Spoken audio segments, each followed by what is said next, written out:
Thanks for having me. I appreciate that Ashley reached out. I love doing this. I've been presenting at user group meetings maybe for longer than some of you have been alive in the group. Maybe. But I appreciate the offer. Some of you may look at the topic and go, SolidWorks API, but for those of you who are interested, hopefully I'll keep you interested for a few minutes, and happy to cover questions with the group as well. This part of using SolidWorks is more of a hobby of mine than anything else.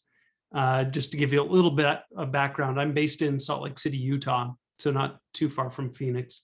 But I've been in the SolidWorks channel. I worked for a reseller in the area here for, I don't know, 15 years, and have been a Dassault Systems employee for the last 10. But again, largely focusing on what SolidWorks provides and the SolidWorks roles that are available. With that little introduction, let me just, I guess, start by if you're getting into, I'm wondering if I should move this thing too. Sorry, I'm getting a few of the Zoom things out of the way.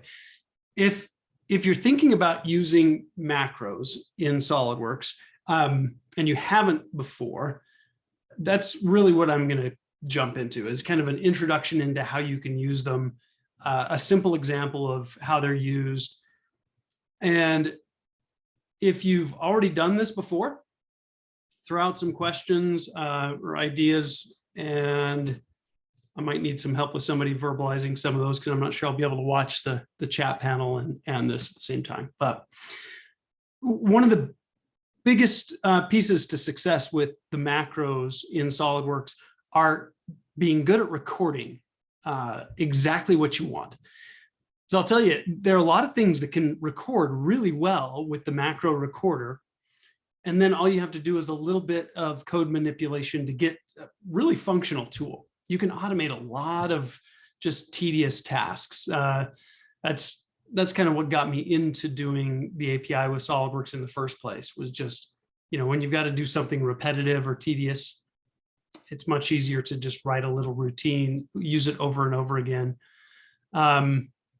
But this little timeline image down on the screen there also gives you an idea of how much effort you should put into each step. And honestly, if I could compress the record piece down smaller, it would be much smaller. Take some time to plan out what you want to do. Think about how you would do it in the user interface, then record it, and record it very precisely. Okay. Avoid extra zooming and panning and rotating. That throws tons of lines of code into your recorded macro and just makes it tough to navigate around the content. Then you have some options for language. So I don't know, out of the group, Visual Basic is what I'll use today because it's the easiest packaged method of VBA macro. But my personal preference is to use either VB.NET or C#, because there's a lot more flexibility on the coding side that way. The nice thing is, if you have some background in C# or Visual Basic, you can choose. You can choose what's more comfortable for you. It does assume that you have some background in essentially, Visual Studio style programming, object-oriented programming, but you don't have to know all that stuff to get started and make some stuff that works. So the last step is the edit and debug, make it really do what you want it to do. So keep these in mind, right? Just plan effectively before you jump in. And be careful about what you record. So here's the little example I'm going to show. I've got a basic model that I want to have a tool that allows me to change some dimensions. And then the assumption would be this is like a template model that you change some dimensions and then you save it out as its own independent model along with the associated parts. So you can essentially make your own little model automation tool. Okay.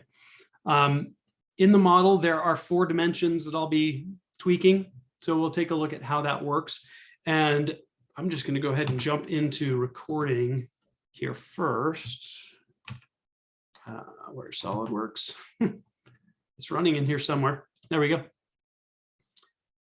So pretty basic assembly. The first thing that makes this much easier is just make everything available to you that you're going to use. So I'm going to turn on my dimensions. I'm also going to turn on dimension names.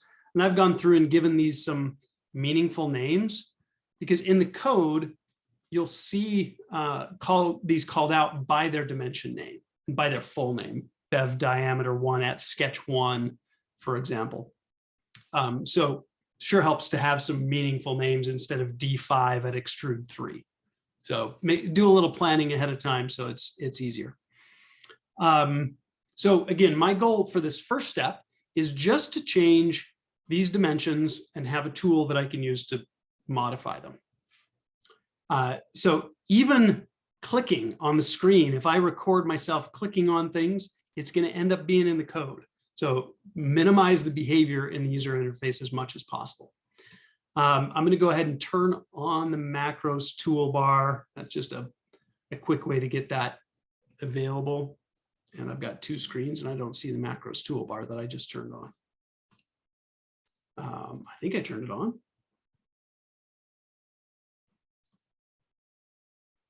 Yes, I did. Maybe it's behind Zoom. I don't know where my toolbar went. Okay, well, I'm going to be going for the menus then. So you can go to the tools menu as well to macro. And these are the buttons that are on the toolbar. Yeah, I have no idea where that thing went. But I'm going to be recording and then editing macros. Okay, so I'm going to go ahead and start recording. Now, right when you hit record, that's when you want to be careful of what you're doing. Okay, so I'm going to go around. Let's change the 2 dimensions on this blue component first, and then the 2 dimensions on the red component. So just double click. I don't know. I'll just make this 4. I'm not even going to worry about a rebuild right now. Make this one 1. And let's go like 2.5 and 5/8. Okay. And then I'll hit rebuild once because that's also going to record. Okay. So that's all I want in the macro right now. So since I can't find my toolbar, you can pause while you're recording. So if you can't get to something or you need to highlight something first, you can always pause so you can avoid some code and then start it back up. But I'm going to go ahead and stop it. That'll prompt you to save the macro. And I've got one pre-recorded that I'll share with you. That's the final code. I'll just call this version 1 of the same thing. Okay, back to the same menu. I'm going to go back and edit the macro that I just recorded.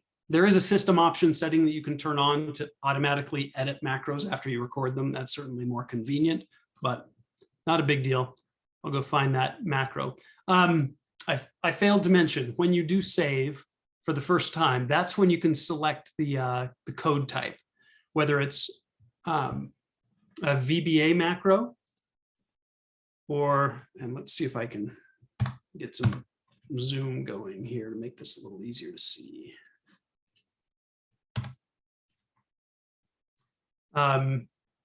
You can go with VBA macros. That's probably the simplest packaging, just a single file. But you can also do VBE.net or C# macros. That runs in essentially a Visual Studio environment. So if you're not comfortable with Visual Studio, use the VBA macros option that I've used here. That's the easiest thing to do. So let's take a look at what this is for a minute. If you remember my steps, I started recording, I double-clicked on the first dimension, changed its value, then went to this next and next and next, right, through 4 dimensions. So actually, let me use my PowerPoint for just a second to kind of explain the Vba editor, okay? Oh, question, yeah? Or maybe that was just, yeah, okay, I'll keep going.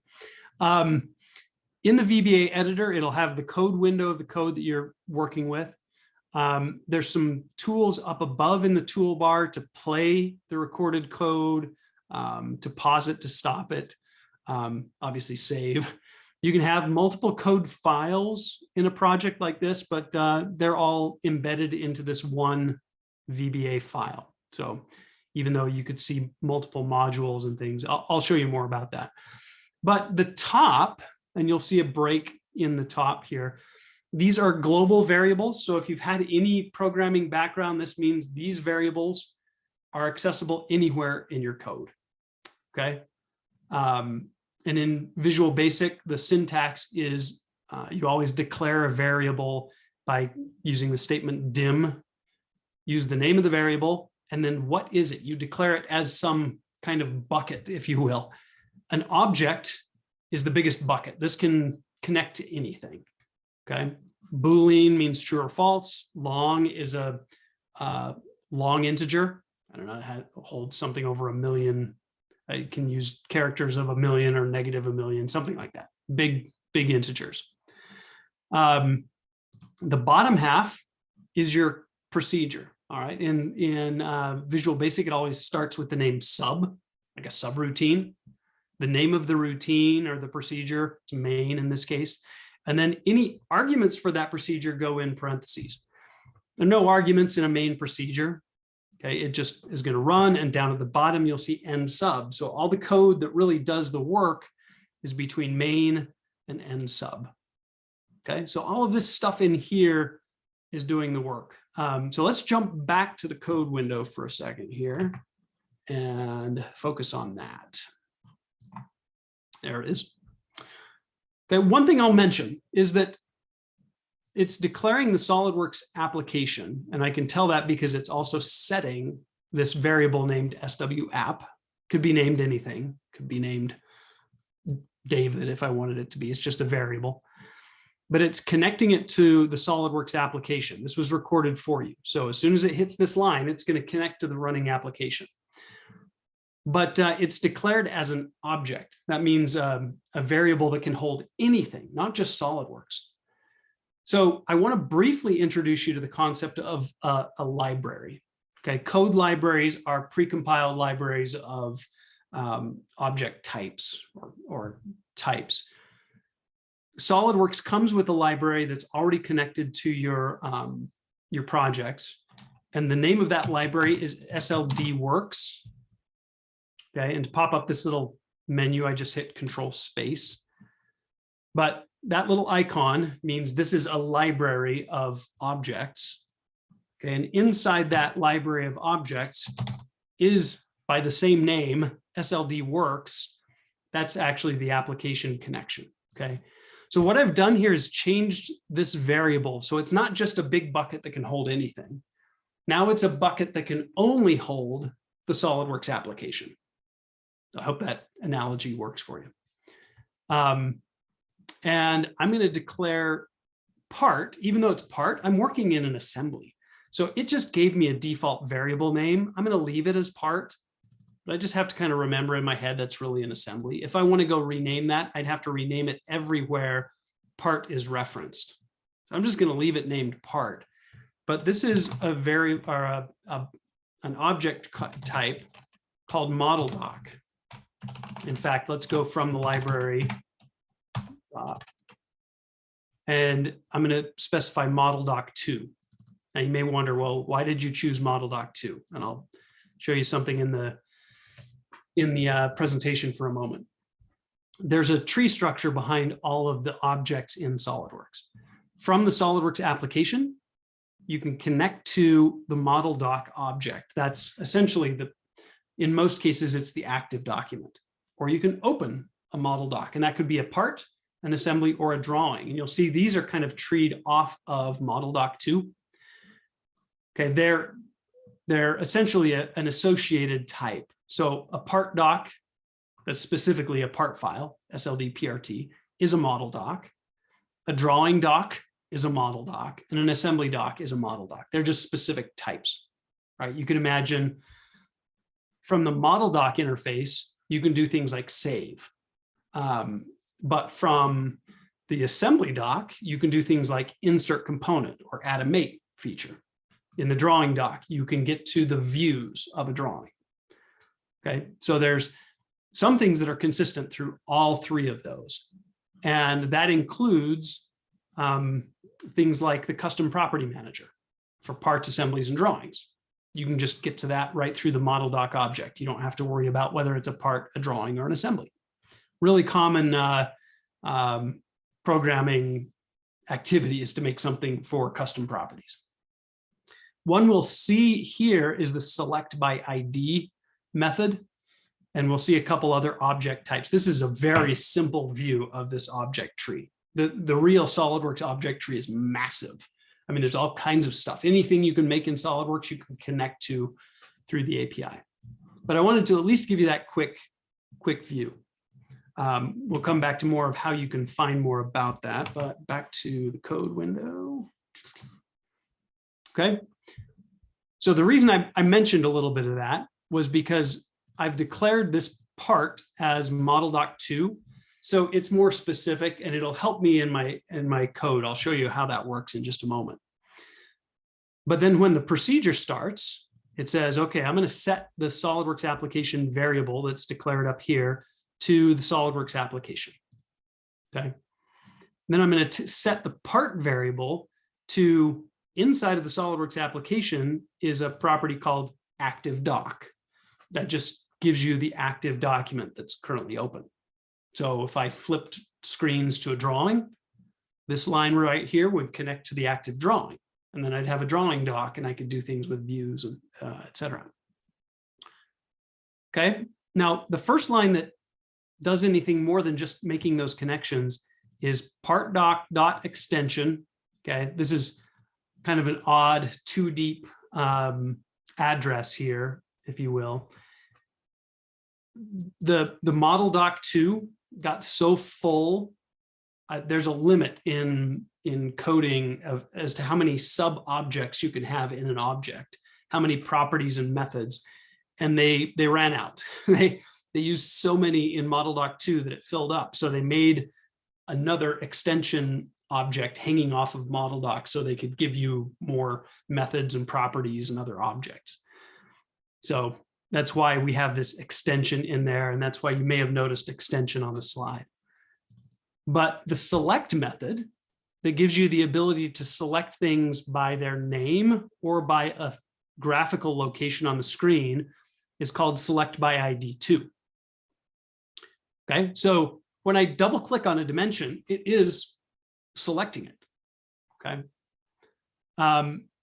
Then we've got another variable declared, but this is a local variable, right? This one is not outside in these global variables. So this means this variable called myDimension is only accessible inside of this main procedure. Okay. I could write another routine called function do stuff. Okay. And I could access part dot, I don't know, save 3. It's got some things that you got to do. Oh, let's just do the easy one. Save part.save. That would actually just, if I ran this procedure here, this function do stuff, it would save the part. Okay. Because part is used or declared globally, I can still use it here. As long as main ran first, because main is what connects. I'm sorry, I forget my syntax sometimes. I don't need parentheses on that. I would have to run this after I've got the active document. And that would work. That would save the part. Okay. If you noticed when I typed part dot, the address to get to the functions and methods and other objects inside of the part, Visual Basic gives me a quick list of everything I can do with a model doc 2 object. Okay. If I had still had that declared as object, I wouldn't get all this nice stuff. But this is really handy because then I can see, oh, you know what? It said something about rebuild. Ah, okay. Maybe I can use part.rebuild to rebuild this model. Or I don't know, the custom property manager. No, I told you that's part of the extension. Well, if I wanted to get to the extension, there's the extension. Okay. This all happens because I've declared that part as model doc 2 instead of just object. If it's object, it's not smart enough to know what it's connected to. So this is really useful to do that declaration in there. Okay, now this is just garbage, so I'm just going to delete this stuff. We'll not worry about the do stuff function. So the dimension is selected, and here's the name of that dimension, right? Bevel diameter 1. If you remember, that was the first dimension I selected. It's also telling it what kind of an object is it and where I clicked on the screen, actually. Okay, there's a lot of stuff there, but select by ID 2 is commonly recorded when you're recording macros. There's a new object declared named my dimension. So let's see what this is. It says I'm going to set my dimension equal to the part dot parameter, and there's the name of the dimension again. Okay, and then it's using this my dimension variable to set a system value. So if I look at this, nothing is really happening after the selection. The selection isn't really doing anything for me, but it was recorded because I had to double click on that dimension. It's getting the dimension by its name. So luckily for me, I can ignore this line. So I can either delete it or I can put an apostrophe in front of it, and that's a comment marker for VBA, and it says don't read this line. Okay, also useful for comments if you're going to write something. So every single one of these lines that selects a dimension is essentially garbage. You know what? Let's just clean this up. We don't need that. I'm just going to delete these. Okay, so more importantly, it's saying, okay, I'm going to find the dimension, and then I'm going to get the parameter of that dimension. I'm going to, in fact, leave this as just object. It's not critical that I rename it the right object type. I could change this to dimension. That's actually the library object that it's getting, but I don't have to. So it's setting the dimension value here. Now, these numbers look nothing like what I typed in, and I'll just let everybody look at that if you can see these, and somebody's got to tell me why are these numbers weird? I don't know if I can hear the room either, if you have a microphone turned on. Someone here asked if it was metric. Yeah, one of these is a dead giveaway, right? 0254. We're all in the US, so whoa, sorry. Zoom is taking me across the screen. That's when I typed in 1 inch. Just so you're aware, everything that you push into the API, through the API, has to be in metric units. So it's always meters for length, radians for angles. Yeah, we can leave it at that. That means that if I have something in the interface that lets me type in numbers in inches, I've got to do the conversion. Or if I type it in millimeters, I've got to do the conversion in my code. So you take some things for granted that are in the interface that you have to do yourself when you're in code. Okay, so I could just change this to say, you know what, let's make this, let's just force the first dimension to be 5 inches. And sorry, I'm going to back out so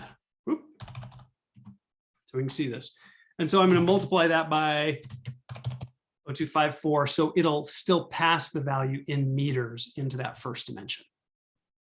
Okay, so now if I pull this away so I can see what's going on, if I run this code, it'll change the others to the same value, but it should change that first dimension to 5.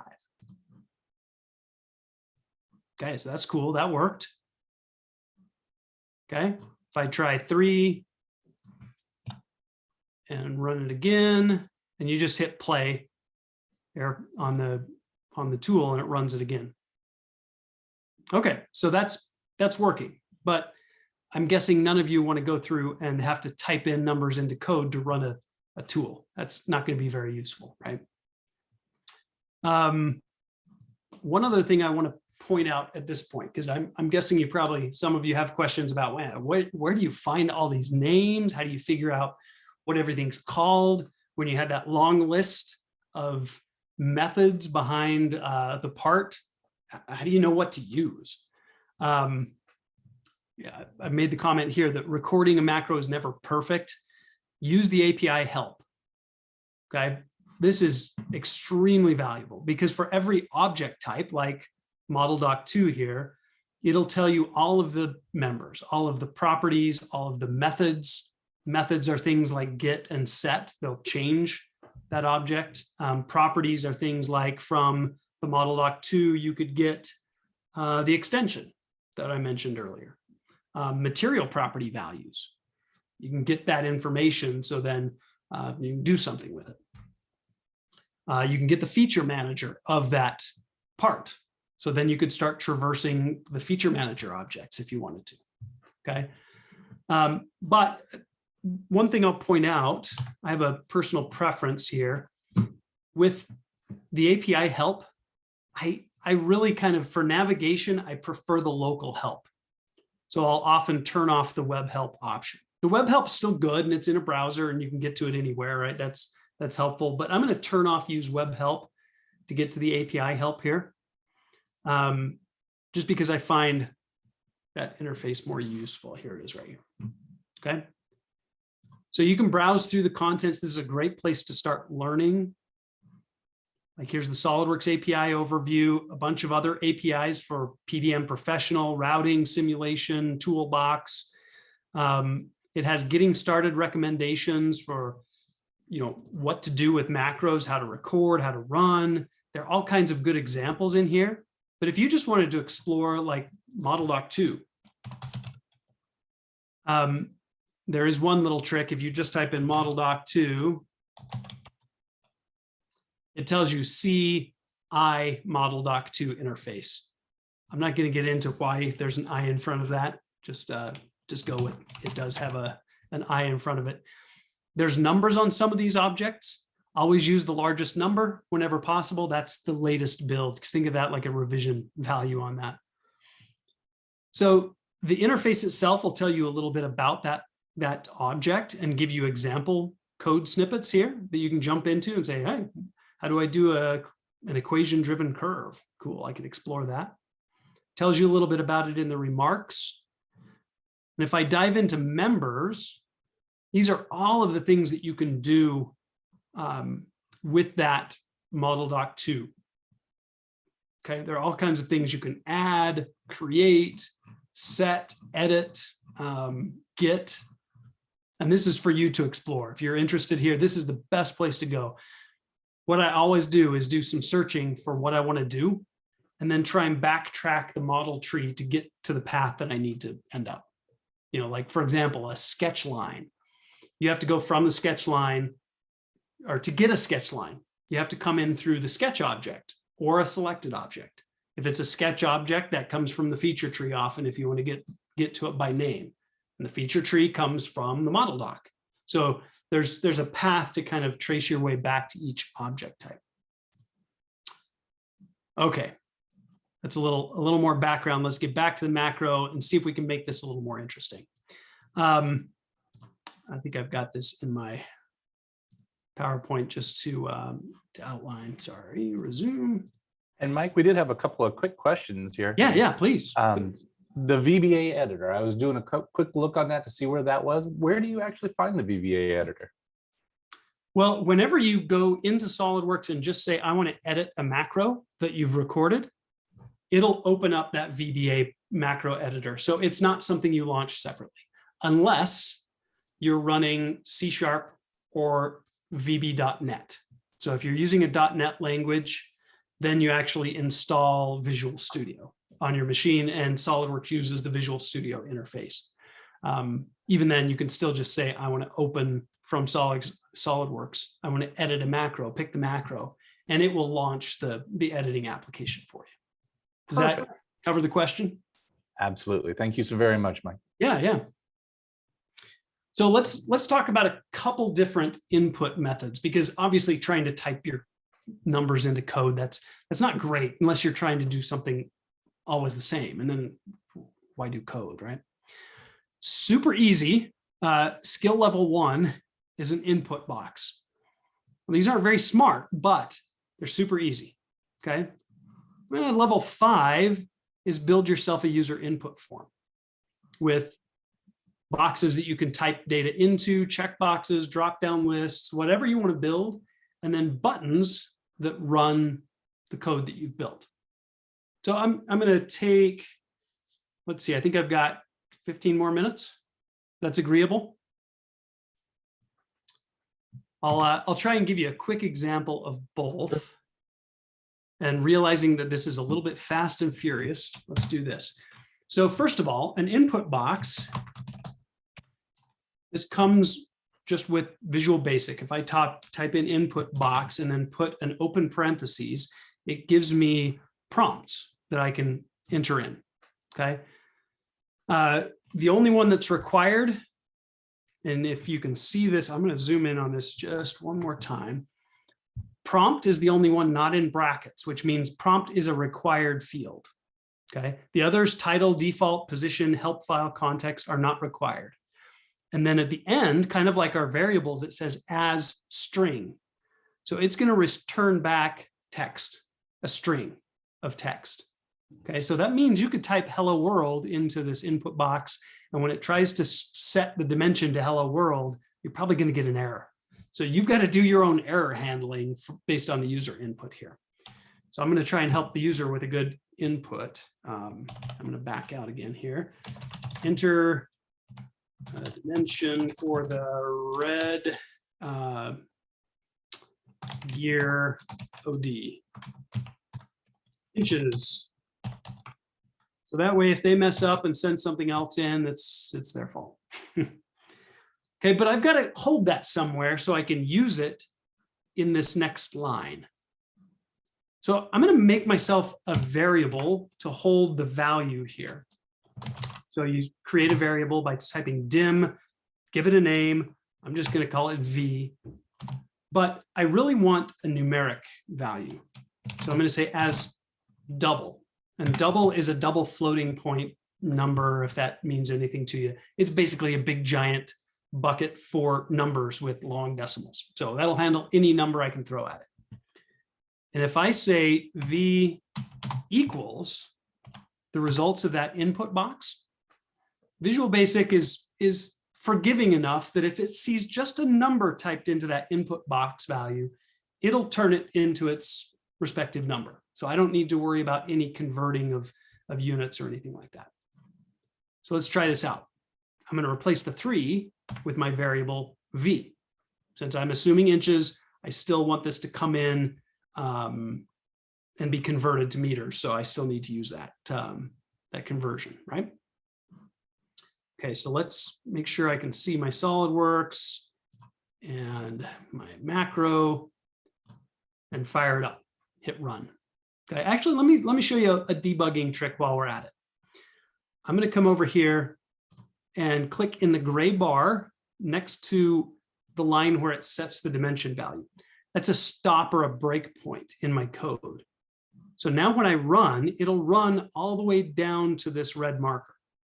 I do expect I'll see an input box before I get there though. So let's try this out. So I click run, I get my input box. Okay, my message makes sense there. Enter a dimension. Let's go to 4 and hit OK. Now, the reason I had it stop is I want to check and make sure my variable V is really a number 4. So anytime you break your code, it's still basically paused at this point. So for example, if I came up and hit run, it would just continue and run through the rest of the code. But here's what's handy. If I just hover my cursor over V, my variable V, I can see V equals 4. Okay, that's good. So I know it worked. I know V got the input value and it's 4. You can even take this yellow arrow on the left and move it. So I can rewind. I could say, let's try that again. I gave it a bad value, hit play, comes in again. If I type in garbage, I get an error. Okay. In this case, it says you're mismatched on your type. You're trying to put a text string into what's been declared as a double. So bang, it's like a crash, right? So let me just debug this again. That'll basically pause me where I was. And let's go back.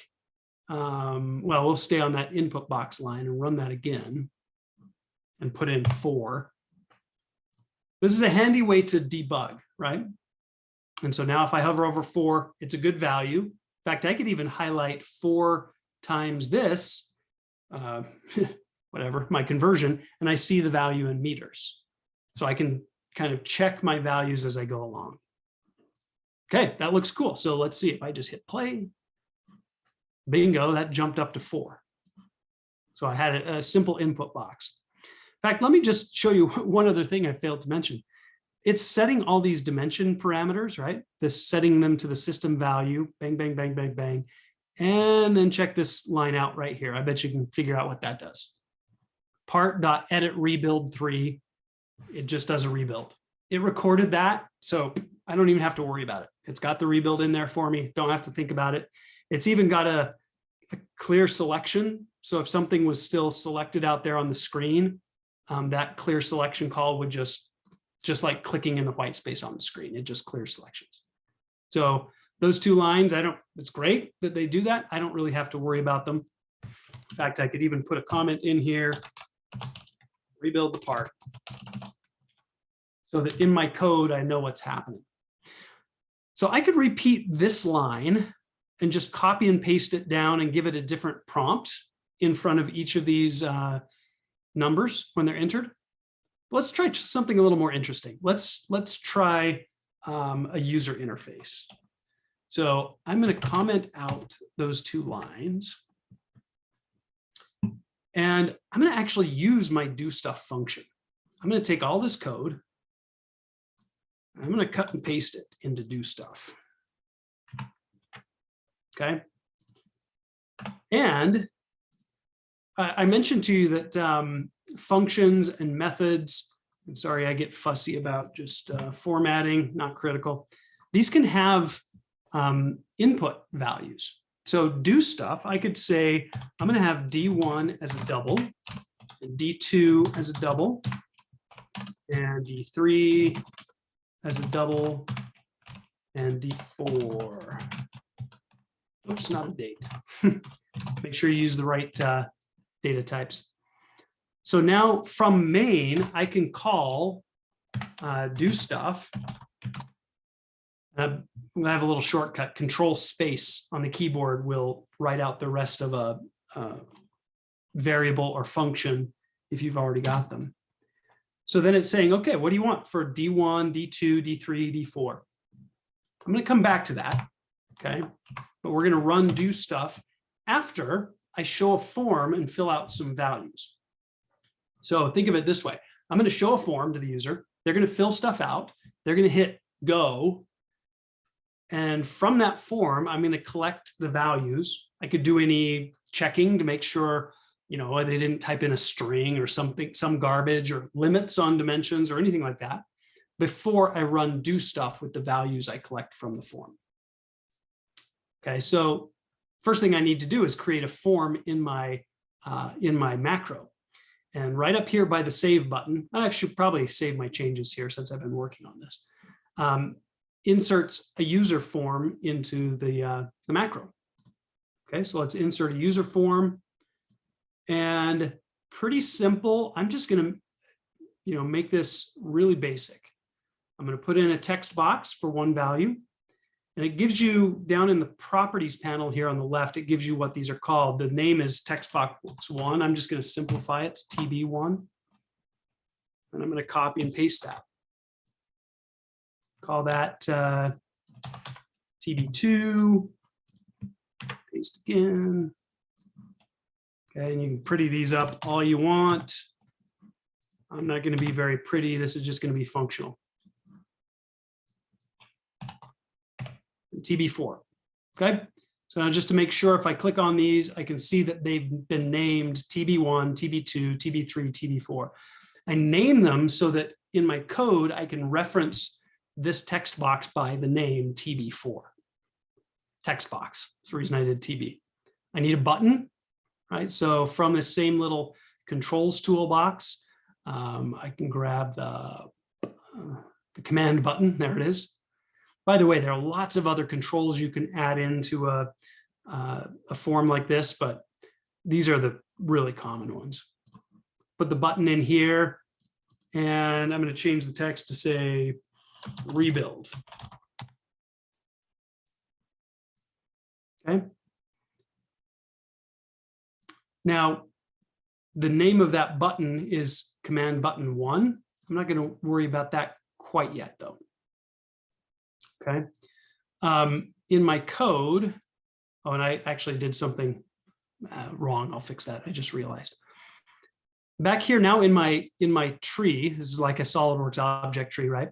Here's the module that has all the text. So if I double click on that, it'll take me back to the text. Here's my user form, so it'll take me back there. Save my changes here. Really, when the macro starts, I want it to show the user form. So if I just call this thing by name, user form 1, any object you put in the tree, you can just call it out by name and dot show. Okay, that's all I have to do. I'm going to get rid of that, actually.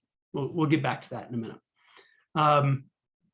That's all I have to do to show the form. So if I run it now, all it does is show the form.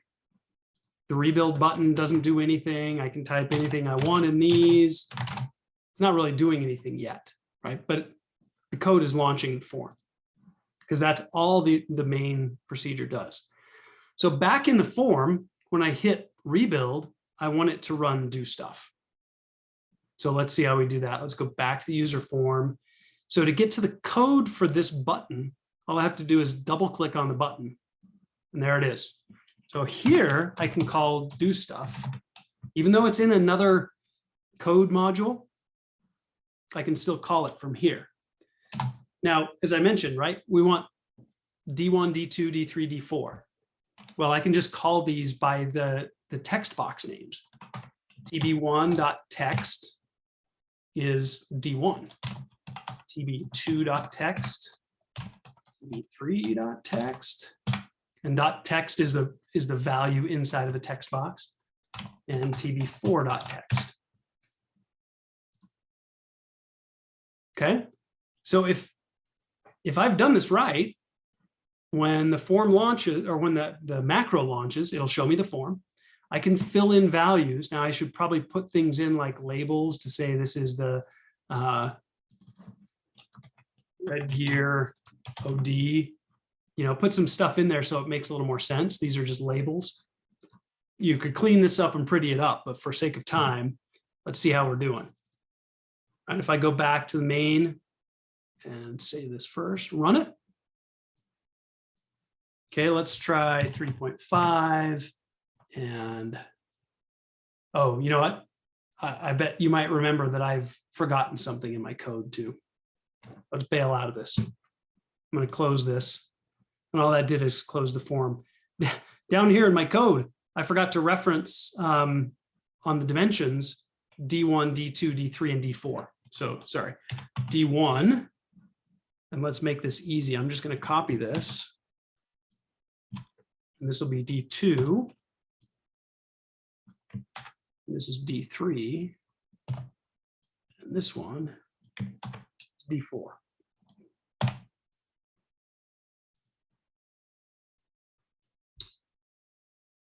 Okay. Now, hopefully I've remembered everything. Okay, run. By the way, if your cursor is not in the main procedure, it'll prompt you when you run this. What procedure do you want to run? I've only got one main procedure, so that's fine. Okay, now let's try this for real. 3.5. This is the shaft diameter because I went, some labels would be really helpful. I went here, then here, so let's call this 0.5. The red, oh, I labeled that red, should be blue. 3, and let's call this 1. Okay, cross your fingers. Boom, did we get it right? 3.5, 0.5, 3, and 1. Cool. Now the only thing it didn't do is close the dialog. That's cool. I could do a little more work here and say, just use this as a kind of an editing tool. But if I wanted the user to just enter values, rebuild, and have it close, we could add that to the code too. And this is as easy as after it shows the form. By the way, when you run show, it kind of pauses the code here on this show line until the form is closed. So I'm in the wrong place. I want it to be on the button. Okay, so let's come back here under the rebuild button after I do stuff. In Visual Basic, super easy to close macro code. Just type in end and it will close out anything that's currently running. So we'll do the rebuild through do stuff and then it should end. So let's see if that works out. Run this thing. 3, 1, 5, 1. Yep. Rebuild, and it closed, and that's why it switched back to the Visual Basic Editor. Okay, so whew, that was fast and furious.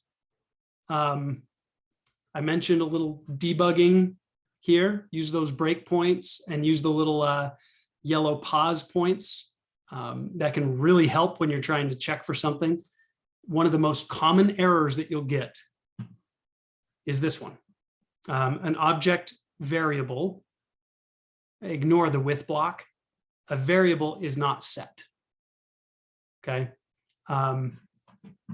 It's really common. And what'll happen is if you like pause and hover over my dimension, it'll say that it's nothing, which means it didn't connect to the thing. So if it's nothing, I can't set a system value. For example, if you mistyped a dimension name, or if now I went and renamed one of the dimensions with a different name, it would fail because it would not attach to my dimension. So as soon as it tried to call it system value, it would say, nope, runtime error 91, an object variable is not set.